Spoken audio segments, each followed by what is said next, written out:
Hello po, Army. Good evening po sa inyong lahat. Mayroon po tayong parcel na dumating galing po ng LBC. Si seller po ay ang Korean Pasabay. So, i-unsealed na po natin yung box. Ngayon lang po ito dumating po, Army. So, kinuha ko kanina sa LBC. Hindi kasi ako nagpa-deliver. Nagpa-ano na lang ako doon sa hub mismo nila. Doon ko kinuha yung items. O, diba? Tapos doon na ako nagbabayad ng shipping. So, tingnan natin. Yun naman. Ayan.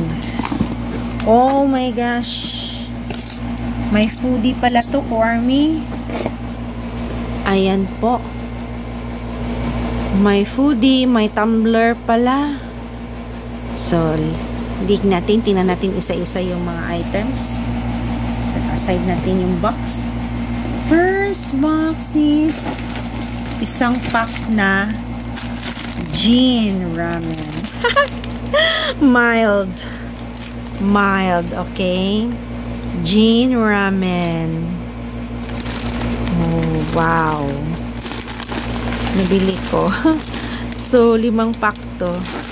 I mean, may ano akong ramen na lalagyan. Yung niluluto talaga nila doon sa lagyan ng ramen. So, meron ako. So, timing. So, yan. Yung first na mine ko is Jin ramen. Masarap to, Army. Grabe. Lalo na pag siguro kung ako nito, magbili ako ng sahog. Kasi maganda yun, aside sa ramen, may ilalagay kang sahog. Ang sarap. Grabe. Nasabay mo sa pagluto. So, bibili ako ng fish cake ba yun? So, yun. Bili ako niyan. Next is mayroon akong Jin ramen. Oh, luncheon meat timing. Pangbaon ko bukas. Tama, pambaon ko bukas sa school. So, luncheon meat. Masarap to, Army. Bumili ako nito kasi sobrang sarap. Favorite ko to. No? Another item is wow! Natupad ko na rin ang pagkakaroon ng BTS World. Oh my gosh. Thank you. Thank you. Kasi nag-dream ako, sana magkakaroon ako ng ganitong uri ng pin badge. Pin badge set po, mas mahal to, Army, dati. Ngayon, nag-sale na sila ng mura. Kaya, ayan, binili ko. Ito po ay pin badge. Ayan po. BTS World pin badge. Ayan, tingnan nyo, ang ganda. Yet to come. Yet to come in Busan. My God, ang ganda pala ng pin badge. Diba? Official po ito, Army. Official. Ayan po. Badge set. During po ito sa concert nila ng Yet to Come. Anong meron lang ako memory? Ay, yun lang, official yung sa hotel na Yet to Come na may nilagyan sila na makabili ako ng isa. So, may pangalawa akong merch ng Yet to Come in Busan. Ang ganda pala ng pin badge. Tingnan niyo po. Ang ganda. Wow. Acrylic na acrylic po siya, Army. Acrylic. Tapos nilagyan pa ng plastic para hindi siya masira. Ang ganda po talaga ng pin badge. Murang-mura. 400 na to. So, lumalabas na 200 pesos each na lang siya. Sa totoo lang, sobrang mahal nito. Umaabot ito ng mga malamang maraming mga 2,000. Diba? So, ngayon, umura na sila. Kasi kailangan pinapaubos sale na ni seller. Ang ganda. Ay! Ferrero. White cookie. Ito, gustong-gusto to ni Justin. May Ferrero ka na, Justin Neil. Ito ay white cookie flavor. Ferrero. And amazing sa lahat. Kasi nag-sale na rin ito si seller. Ito. Tumbler. Oh my gosh. Ang ganda-ganda. Mura lang benta niya kasi may damage daw nito, so walang problema. Pwede mo namang lagyan ng scotch tape niyan, di ba? So, yan. Naka-unsealed pa, oh. Yun nga lang, yung lalagyan naman eh, hindi naman yung item mismo ang sira. So, yun. Ano, kinuha ko, binili ko. So, binili ko siya. So, yan. Dalawa pala to naka-unsealed, imagine. Mahal to, Kuarmy. Kung bibilhin mo, almost 1,000. Magkano na lang binenta sa akin ito ni seller?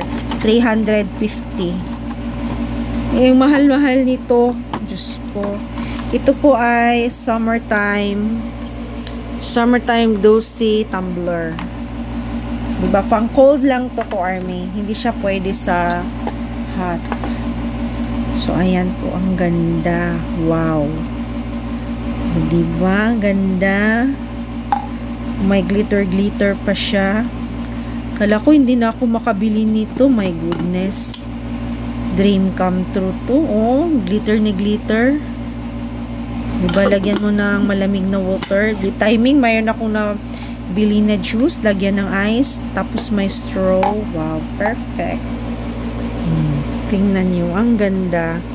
Tapos may glitter pa, oh. Diba? May glitter. May straw pa. Wow. So, yan, Kuarmy. Yung mga naman kong mga items.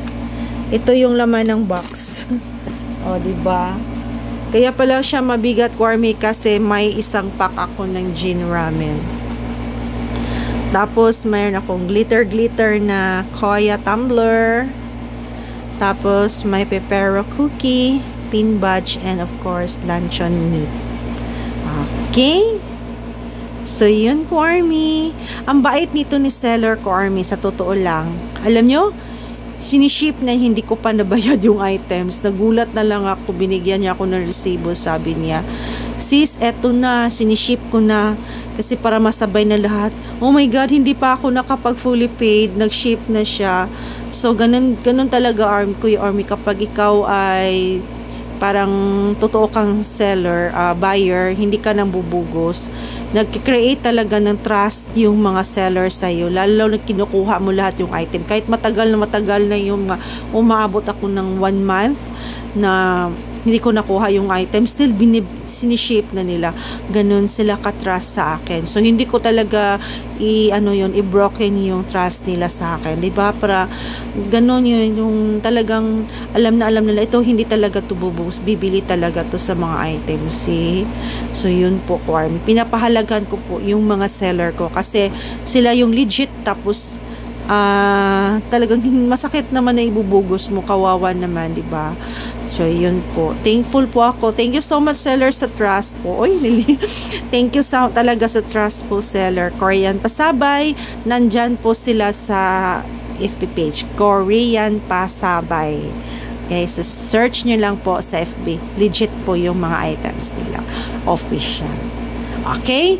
So, yun po, Kuarmy. For the meantime, magpaalam ako. See you again for another set of vlog. Thank you! May maganda akong tumbler. Yes, bye!